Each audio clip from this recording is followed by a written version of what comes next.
Conditioners and locks? Let's talk about it. Hi guys, welcome back to my channel. In this video, we're going to be talking about conditioners on locks.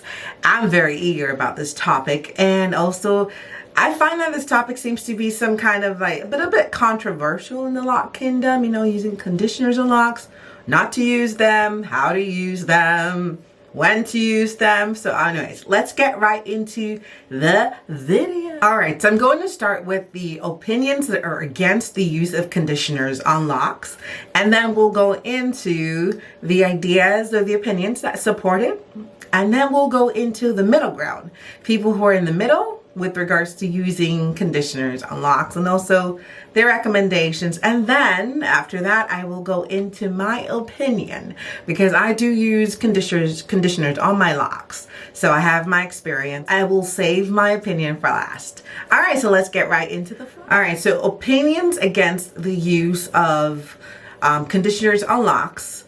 They believe that it slows the locking process.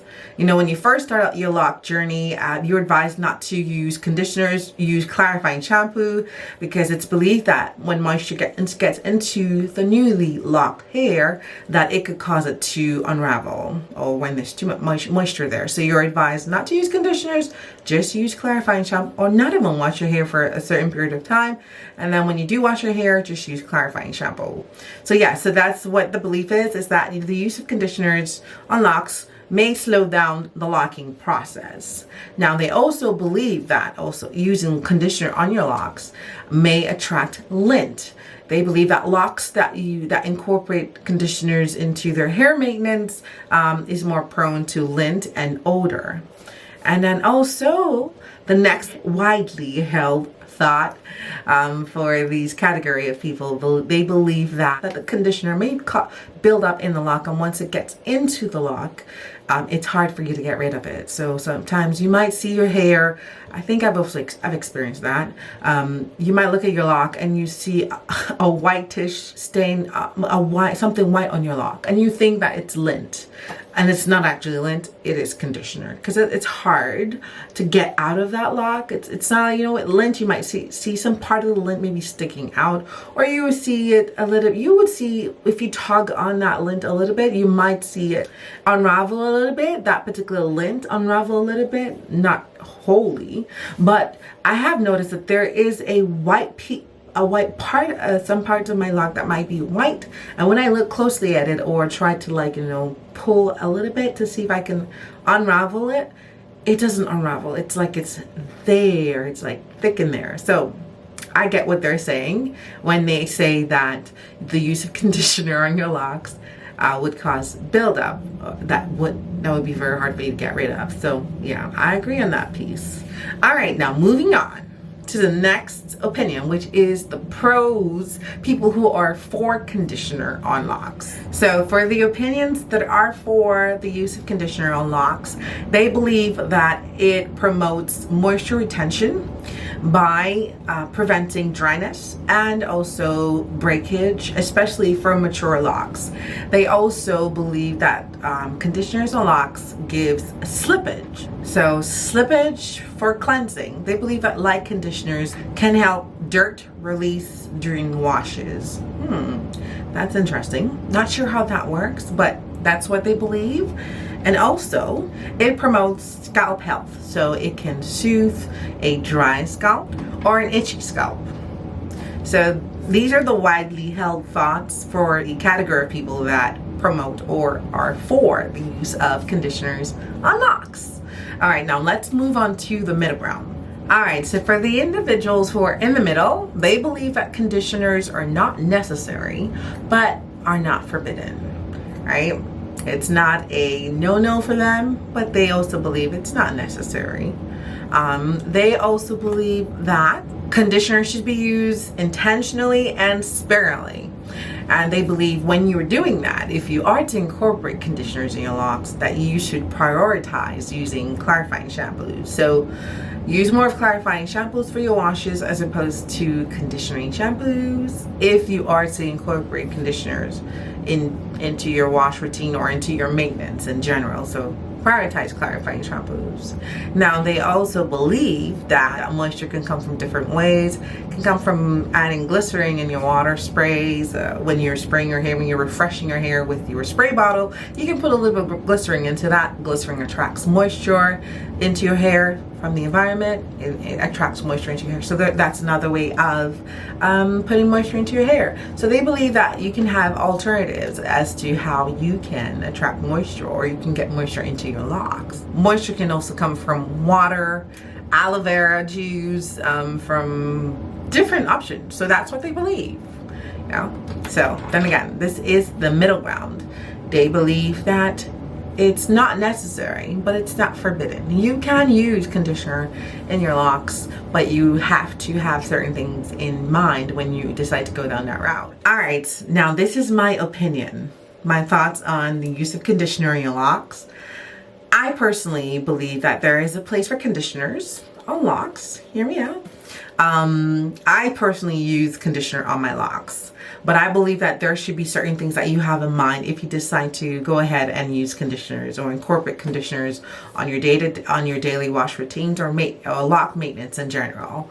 You have to consider the texture of your hair, and also at what point are you in your lock journey. If you have a finer type of texture and you are at the starting phase, you may want to rethink the use of conditioners, because conditioners add that extra moisture and could possibly lead to the unraveling of all that hard work that you put into your locks. So yeah, there's that piece to have in mind if you're going to incorporate conditioners. And then also, I do believe that one of the thoughts from the middle grounders that they state to have to prioritize clarifying shampoos if you are going to incorporate conditioners in your lock maintenance. And I do agree with that. I use clarifying shampoos, but I also use conditioning shampoos as well. So I use conditioning shampoos, and then I use clarifying shampoos. I tend to use clarifying shampoos at the times when I do want to cleanse my scalp and get rid of buildup in my scalp and whatnot. So if you are going to incorporate conditioner into your hair maintenance, you would definitely have to prioritize clarifying shampoo. And also, as I mentioned earlier, depending on where you are in your lock journey, at the starting phase, you may want to steer clear of conditioners. But if your locks have matured, you probably would be able to incorporate conditioners if you choose to. I've not had issues with using conditioners in my own experience. The only thing that when I think about the cons, people with who are not for it, one of the beliefs that they state is that it's hard to remove conditioners, especially when they have embedded into the lock, like as a buildup per se. So I noticed that with my locks. I noticed that there are some locks I see a white kind of like buildup there. I thought it was lint, but now I'm thinking through it, I think it is actually conditioner. So I'm rethinking the frequency and use of my conditioner on my locks. I'm also rethinking the type of conditioners I use on my locks as well. Now, for when you do decide to incorporate or use conditioners on your locks, because I can understand wanting to use it, because I use it and I know I use it. So I can understand if you choose to use conditioners on your locks. Now, some things that you would have to consider when you're doing that. So things to consider is using lightweight conditioners, residue-free conditioners. Yeah, you're gonna have to do some research. I'm going to do the work too. I'm going to have to do my research on that. So lightweight, residue free, and also I also heard silicone free. I still need to research on what that means. Silicone free conditioner. When you're applying it, it says focus on the mid shaft. Focus on the mid shaft to the ends of your locks. Don't apply the conditioners on the roots. Here to here. So that's mid shaft. So focus on the mid shaft. Don't apply the conditioners from the root of your lock. So that's something to consider. Those are some things to consider when you decide to incorporate conditioners into your lock maintenance. All right, so my takeaway from this is I am going to be dialing back on the use of conditioners on my locks. So I'm not going to get rid of it. I'm still going to use conditioners, but I'm going to reduce the frequency in my use. And the major reason for doing that is more so the conditioner buildup on the lock.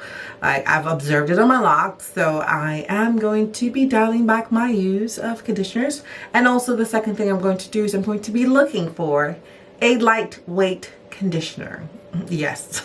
And if you guys know any lightweight conditioners that you want to recommend, please put the comments down below, and also tell me your experience with conditioner on your locks. What have you observed? What have you experienced? So these are the change. This is the change I'm going to make: reduce my frequency and also look for a lightweight conditioner. Yeah. So those are the things I'm going to be doing.